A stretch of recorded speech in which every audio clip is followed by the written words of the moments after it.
فاسألوا أهل الذكر إن كنتم لا تعلمون.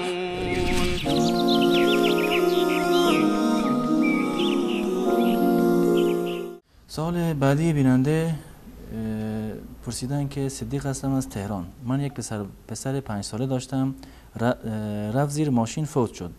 الان خانومم همش میگه چرا فرستادمش مغازه، اگه نمیرفت این اتفاق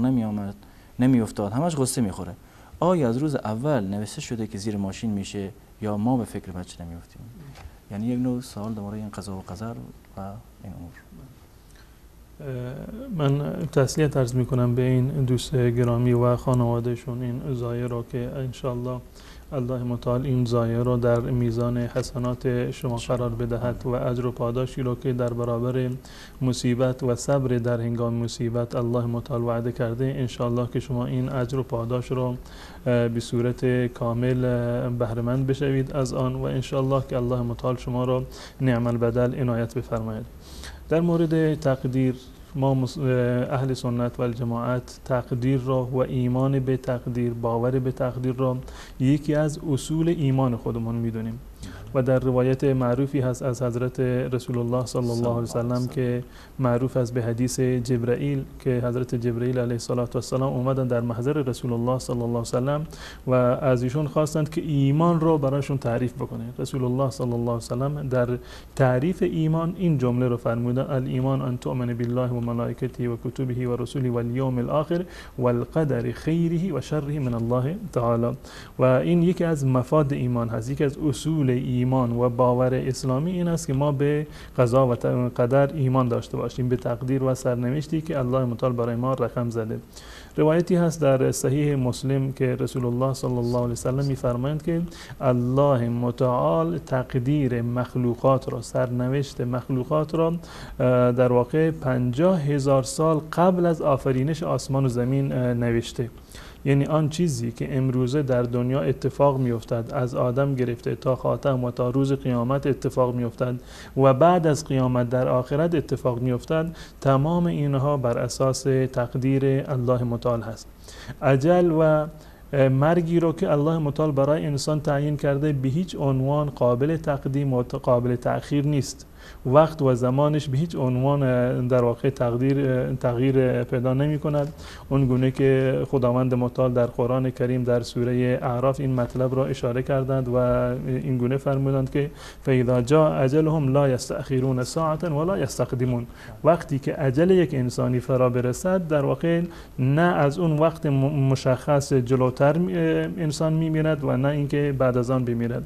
و در مورد روایاتی که در این زمینه آمده واقعا گسترده و فراوان روایات داریم از رسول الله صلی الله علیه وسلم. به طور مثال از حضرت عبدالله ابن مسعود رضی الله تعالی عنه روایتی هست که ایشان میگه روزی ما در محضر رسول الله صلی الله علیه وسلم نشسته بودیم، ایشان یک مربعی رو کشیدند، با چوب دستی که همراهشون بود بر روی زمین یک شکل مربعی رو کشیدند و در داخل این مربع یک خط مستقیم و راستی رو کشیدند و فرمودند که این چیزی که در وسط هست، این خطی که در وسط میبینی این انسان هست و یک خطی رو از داخل این مربع بیرون کشیدند که کاملا بیرون آمده بود. گفتند که این خطی که در داخل این مربع هست این انسانه و این مربعی که شما در اینجا مشاهده میکنید این در واقع اجل انسان هست، یعنی محدود از هر طرف انسان رو فرا گرفته و این خطی که از این دایره بیرون زده و ادامه داره این امید و حرص و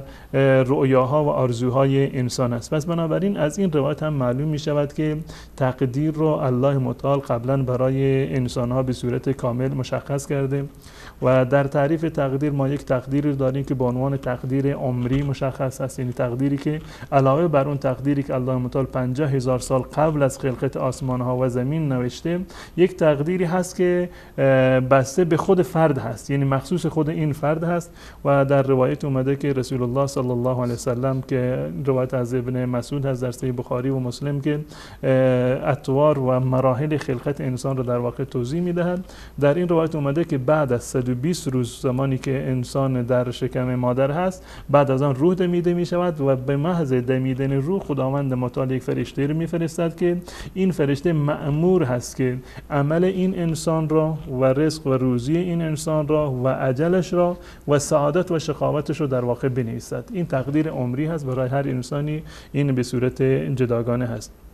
همون گونه که من قبلا عرض کردم، این گونه نیست که شما تصور بکنید که اگر فرزندتون از منزل خارج نمیشد، اینو برای در واقع سر بقالی نمیفرستادید یا مدرسه نمیرفت، این اتفاق برایش نمیافتاد. و در آیات و روایات در این زمینه کاملا مطالب بسیار واضح و آشکاری وجود داره. به طور مثال در غزوه احد که بسیاری از همراهان رسول الله صلی الله علیه و سلم تعداد 70 نفر از بزرگان و برگزیدگان صحابه به شهادت رسیدن، خداوند متعال نقل کرده گفتار منافقان را که درباره مسلمانان چی میگفتند. بعد از این که مسلمانان شهید شدند، منافقان زبان طعنه رو در واقع شروع کردند و گفتند، این جمله رو خداوند متعال این گونه از زبان اونها نقل میکند که یقولون لو کانوا عندنا ما ماتوا و ما قتلوا، اگر اینها نزد ما میموندند به حرف ما گوش میکردند. یقولون لو کان لنا من الامر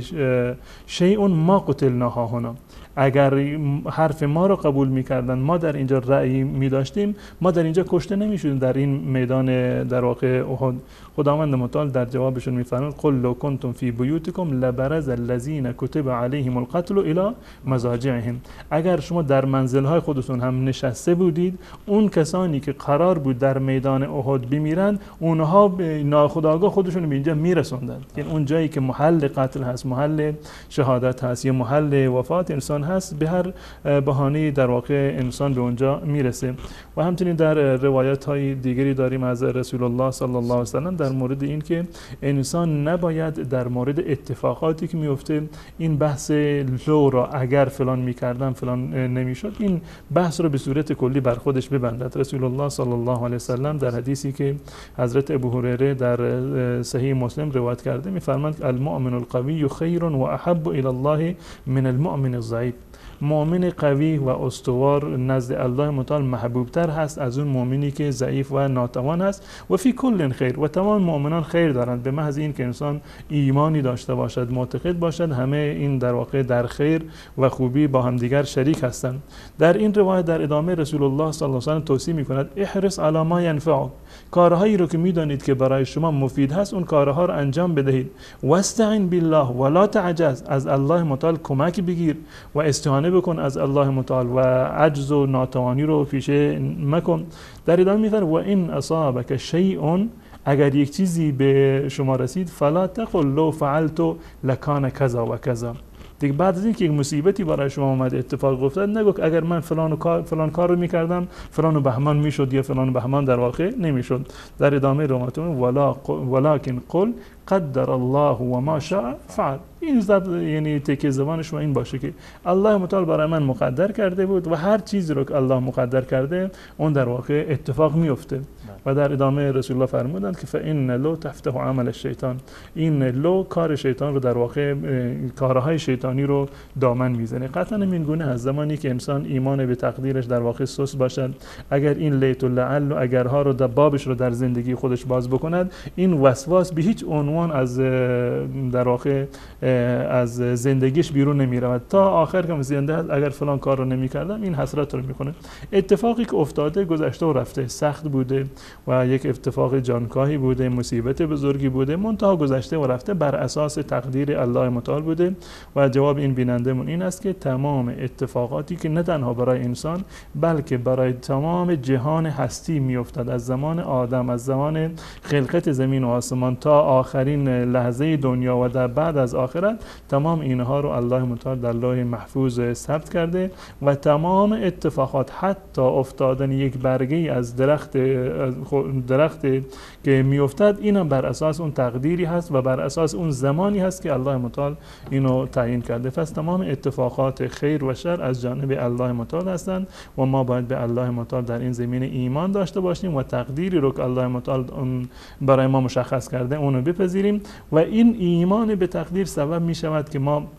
مصائب را بهتر بتوانیم تحمل بکنیم، در سختی ها و مشکلات جرأت بیشتری رو داشته باشیم، تحمل ما بیشتر برود، امید ثوابی رو داشته باشیم بیشتر از خداوند متعال و انگیزه و توان و نیروی خودمون رو در واقع با ایمان به تقدیر ما از دست نمیدیم.